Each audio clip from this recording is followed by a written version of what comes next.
મુલતાની ગેંગને પોલીસે સિદ્ધપુરની શેરીઓમાં ફેરવી છે।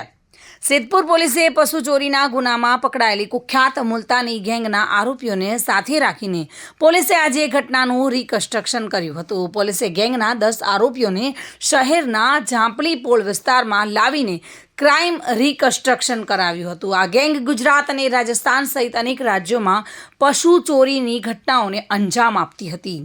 ખાસ કરીને ભેંસોની ચોરીમાં આ ગેંગ સક્રિય હતી। સિદ્ધપુર પોલીસે આ ગેંગ વિરુદ્ધ કડક કાર્યવાહી હાથ ધરી છે। પોલીસના જણાવ્યા મુજબ આ ગેંગ રાજ્યના વિવિધ જિલ્લાઓમાં અસંખ્ય પશુઓની ચોરીના ગુનાઓમાં સંડોવાયેલી હતી।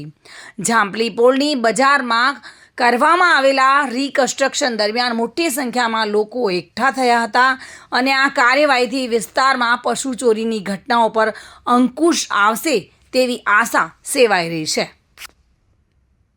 પ્રવીણ યોગી સાથે bureau report, today Gujarati news.